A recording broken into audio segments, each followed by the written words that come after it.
Commander Jake Torres stood at the observation deck of Research Station Alpha, watching Earth's blue marble turn slowly beneath him. The communication array had been silent for 3 days, since the diplomatic envoy returned from the Galactic Senate's capital world. That silence spoke volumes about humanity's first attempt at joining the galactic community. The CUM system crackled to life, and Director Walsh's weathered face appeared on the screen. His expression told Jake everything he needed to know before. The man spoke a single word. "Commander, I'm afraid the news isn't what we hoped for," Walsh began, his voice heavy with disappointment. "The Senate has rejected our application for membership. They've classified us as a primitive militaristic species, unsuitable for galactic civilization." Jake's jaw tightened. For 2 centuries, humanity had dreamed of this moment first contact with a peaceful galactic federation that spanned thousands of worlds. When the Senate scouts had finally discovered Earth, it seemed like the beginning of a new golden age. Instead, it felt like Judgment Day. What were their specific concerns? Jake asked, though he suspected he already knew. "They cited our history of warfare, our aggressive tendencies, and our underdeveloped philosophical understanding of peace," Walsh replied, reading from his notes. "Ambassador Reed said they seemed particularly disturbed by our military traditions, and the fact that we still maintain standing armies." Jake shook his head. "They've never faced a real threat, have they? Their entire civilization was built during a period of galactic peace. They can't understand that sometimes strength is the only thing that protects what you love." The irony wasn't lost on him. The Senate prided itself on being a collection of enlightened species who had transcended warfare. They maintained small defensive fleets, but their military doctrine was built around deterrence and negotiation. To them, humanity's warrior culture was a relic of a more primitive time. "There's more," Walsh continued. "They've placed us under a monitoring protocol. No expansion beyond our solar system, no contact with other species, and absolutely no military presence beyond Earth's orbit. We're essentially quarantined." Jake felt a familiar fire building in his chest, the same feeling he'd experienced during the border wars, when politicians made decisions that put good soldiers at risk. But this time, it wasn't just soldiers at stake. It was humanity's entire future among the stars. "Sir, with respect, I think they're making a mistake," Jake said. "Their peace has made them soft. They've forgotten that sometimes the only way to preserve what's precious is to be willing to fight for it." Walsh nodded grimly. "I agree, Commander, but for now we follow their directive. Continue your research and maintain station. Perhaps in time they'll reconsider." As the transmission ended, Jake stared back at Earth, thinking about the generations of humans who had looked up at the stars and dreamed of exploring them. Now those dreams felt impossibly distant, crushed by the quota. Judgment of beings who had never had to fight for their survival. Every great journey starts with a few brave explorers. Sci-fi stellar conflict is just beginning, and your support means everything. If you're hungry for HFY battles and tales of human valor against alien might, hit subscribe, it's free, and it helps us bring these front lines to you. Little did Jake know that across the galaxy, something was stirring in the dark spaces between stars. Something that would soon test whether the Senate's philosophy of peace could survive contact with true predators. Something that would force them to confront an uncomfortable truth. Sometimes the greatest protectors are those who understand the cost of war. In the depths of space, ancient sensors detected movement. The Keth Dominion had awakened from their long slumber, and their hunger for conquest burned as bright as ever. They had been watching, waiting, studying these soft civilizations that had grown complacent in their peace. The galaxy was about to learn why humanity's primitive warrior culture had survived every challenge Earth had thrown at them. But first, the lesson would have to be written in fire and blood. The first world to fall was Celesta Prime, a gleaming jewel of Senate civilization known for its philosophers and artists. The attack came without warning, massive black ships emerging from hyperspace like phantoms, their weapons turning the planet's defensive satellites into expanding clouds of debris in mere minutes. Senator Varrock of the Altarian Council watched the emergency broadcast from his chambers, his blue-tinged skin paling as the reports poured in. The attackers called themselves the Keth Dominion, and their tactics were unlike anything the Senate had encountered in over 3 centuries of peaceful expansion. "They're not trying to conquer," Admiral Thorne reported during the emergency session, his voice shaking. "They're systematically destroying everything. Cities, infrastructure, even evacuation ships. It's genocide." The Senate Hall, usually filled with measured debate and philosophical discourse, erupted in panic. Representatives from dozens of species spoke at once, their voices creating a cacophony of fear and confusion. These beings had built their entire civilization around the concept that all conflicts could be resolved through negotiation and understanding. "Have we attempted to communicate with them?" asked Senator Lyra, her tentacles writhing with anxiety. "Perhaps they have grievances we can address." Admiral Thorne's expression darkened. "They've ignored all communication attempts. When we sent the diplomatic vessel Harmony to establish contact, they destroyed it without acknowledgement. No demands, no explanation, just annihilation. Within 72 hours, 3 more worlds had fallen. The Keth moved with terrifying efficiency, their fleets appearing simultaneously across multiple systems. Each attack followed the same pattern: overwhelming force, complete destruction, and then silence as they moved to their next target. The Senate's military response was as ineffective as it was predictable. Their ships, designed for patrol and peacekeeping, were no match for the Keth's brutal war machines. The few engagement reports that made it back described vessels that seemed built for one purpose: maximum destruction with minimal risk to themselves. "Our pilots are hesitating," Admiral Thorne admitted during another emergency briefing. "They're trying to disable rather than destroy, following our established protocols for minimal casualties. The Keth have no such restrictions."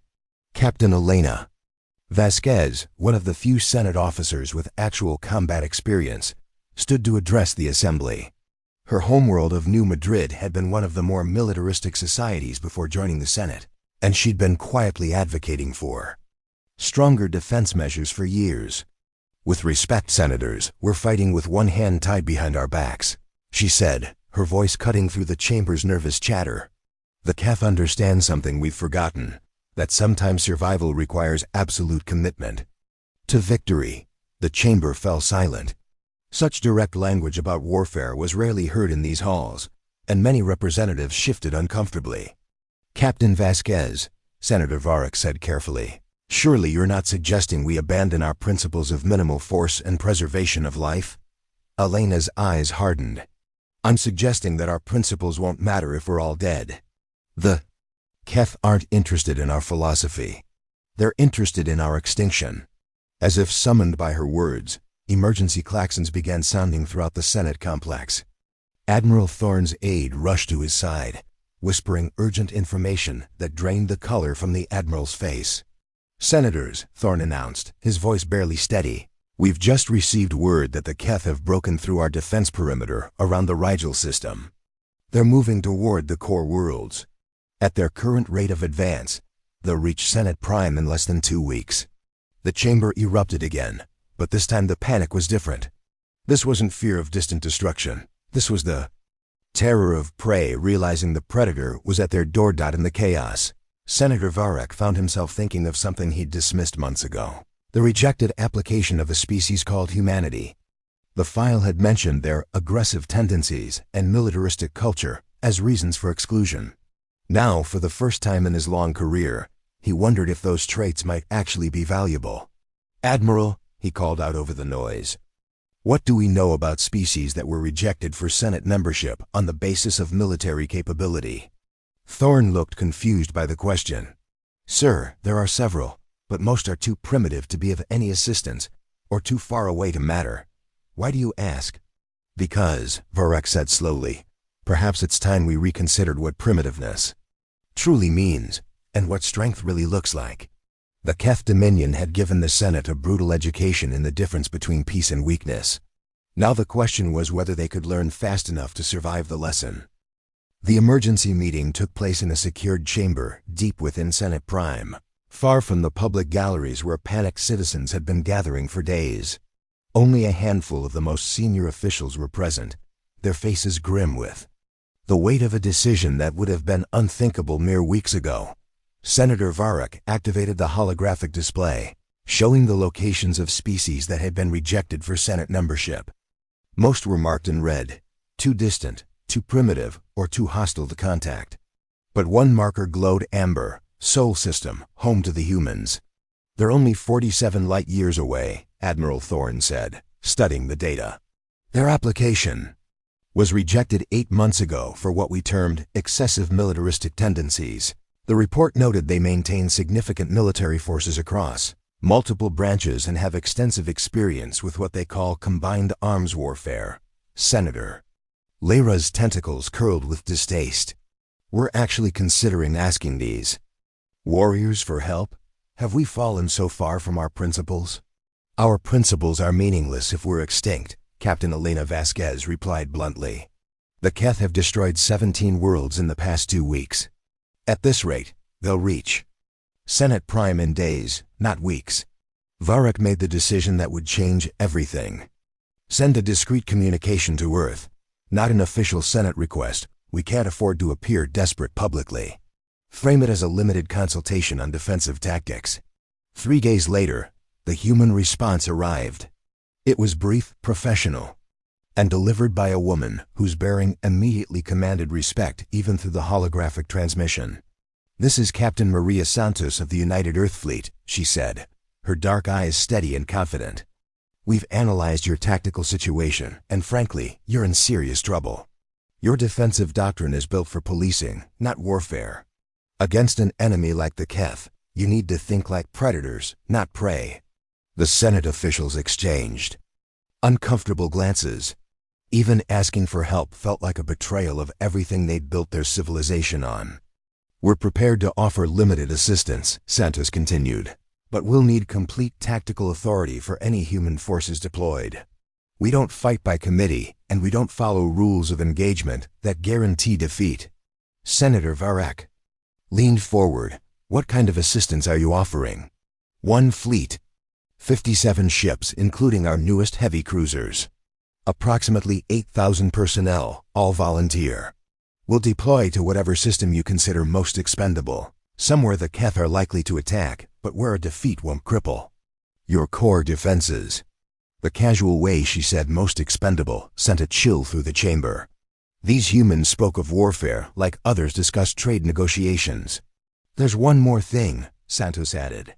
"This isn't about joining your Senate or proving we're civilized enough for your standards.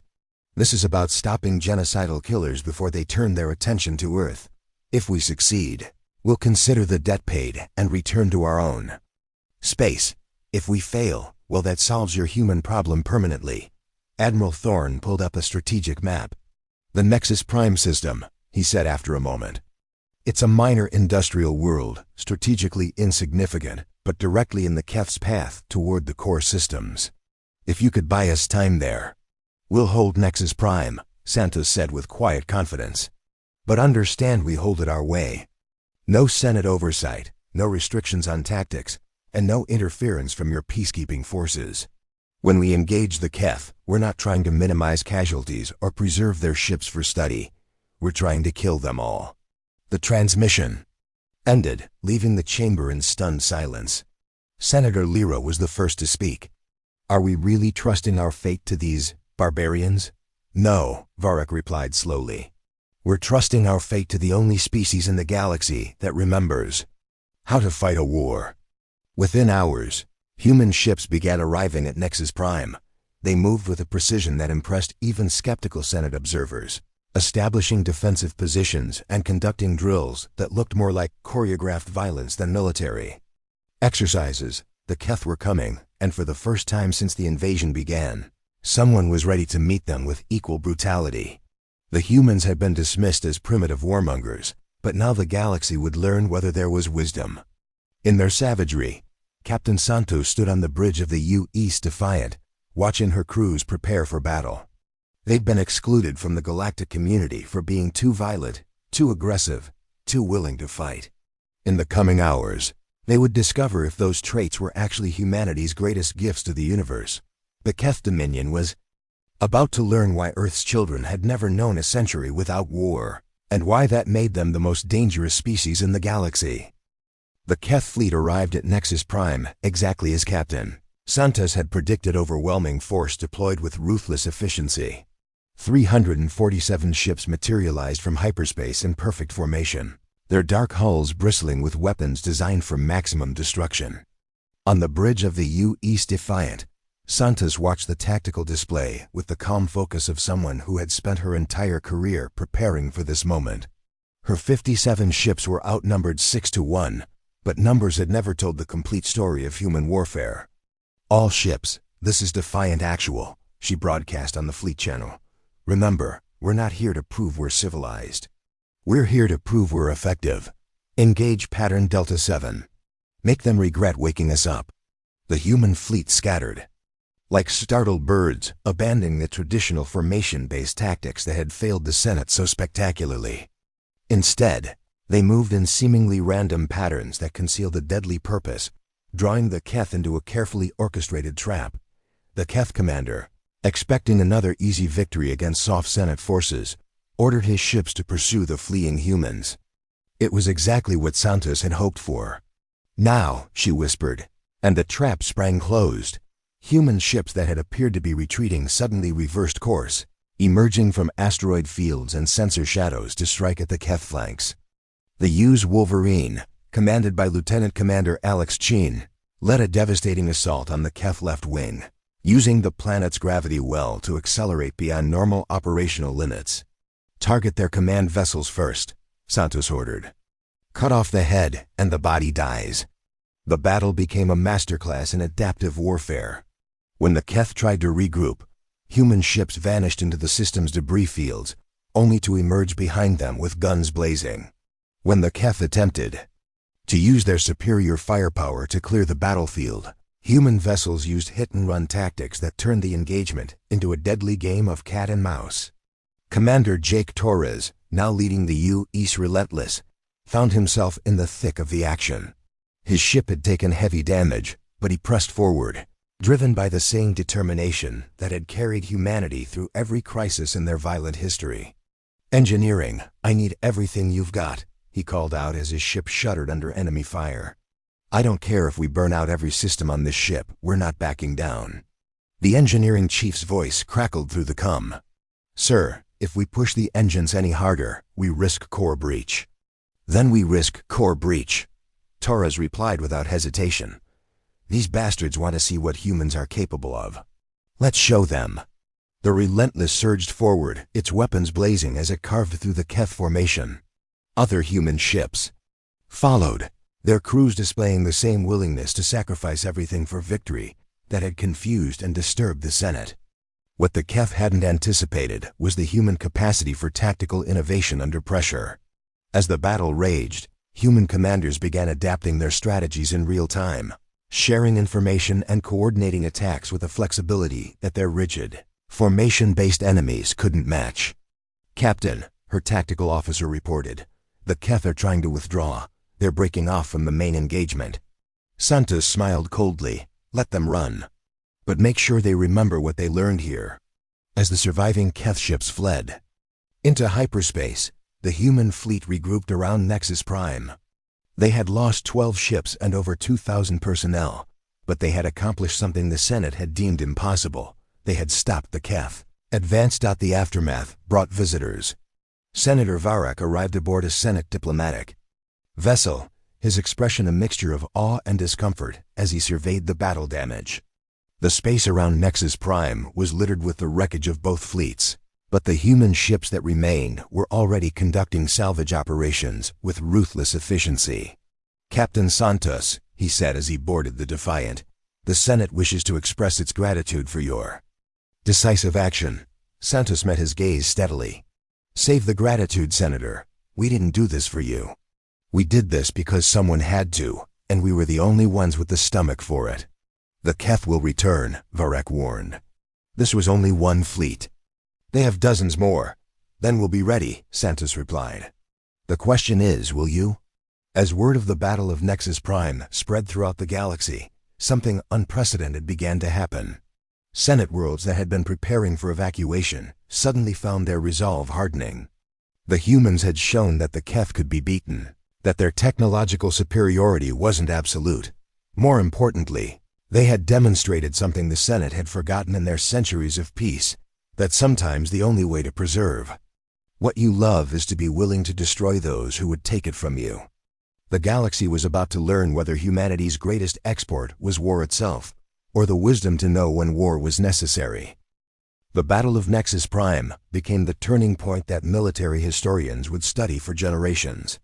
Within days of the human victory, reports began flooding in from across the galaxy's Senate worlds that had been preparing for evacuation, were instead organizing resistance movements, inspired by the impossible victory of 57 human ships against overwhelming odds. Captain Maria Santos found herself at the center of a transformation she had never expected. The Senate, which had once dismissed humanity as too primitive for galactic civilization, now sought her counsel on everything from fleet tactics to strategic planning. The Keth are just raiders, she explained to a joint session of the Senate War Council, her voice carrying the authority of someone who had faced the enemy and lived to tell about it. They're apex predators who've evolved to hunt civilized species. They rely on their targets being too civilized to fight back effectively. Senator Varric leaned forward. What do you recommend? Stop trying to be civilized, Santos replied bluntly. The Keth understand only one language: violence. You have to be willing to speak it fluently, or they'll never respect you as anything more than prey. Commander Jake Torres, now promoted to Admiral after his actions at Nexus Prime, stood before a holographic display showing the current tactical situation. The Keth had launched 3 more major offensives, but each one had been met with increasingly effective resistance as Senate forces began adopting human tactics. The key is asymmetric warfare, he explained to a gathering of Senate military commanders. You can't beat them ship for ship, but you don't need to. You just need to make conquest more expensive than they're willing to pay. The transformation wasn't without its costs. Many Senate species struggled with the moral implications of the new tactics. The Altarians, with their deep philosophical traditions, found it particularly difficult to embrace what they saw as a descent into barbarism. We're becoming the very thing we sought to rise above, Senator Lyra argued during one heated debate. How are we different from the Keth if we adopt their methods? Captain Elena Vesquez, now serving as a liaison between human and Senate forces, stood to respond. The difference is in our purpose. The Keth destroy for the sake of destruction. We fight to preserve what we love. The tools may be similar, but the motivation makes all the difference. The debate raged for weeks, but reality provided its own answer. Senate worlds that embraced human tactical doctrine survived. Those that clung to traditional peacekeeping methods fell to the Keth. The galaxy was conducting a brutal experiment in the nature of civilization itself. The final confrontation came at the Battle of Sigma Centauri, where the largest Keth fleet ever assembled, over 1,000 ships, met a combined human Senate force of 400 vessels. The odds were still against them, but the Senate forces had learned from their human allies. As the battle raged, Santos found herself fighting alongside beings she had once been deemed unworthy to meet. The Altarian pilot beside her flew with the same desperate courage that had carried humanity through its darkest hours. The Regellian engineer, working frantically to keep their ship's weapons online, showed the same willingness to sacrifice everything for victory that Torres had displayed at Nexus Prime. They're breaking, Torres reported as the Keth formation began to crumble. The entire left wing is retreating. But Santos wasn't celebrating yet.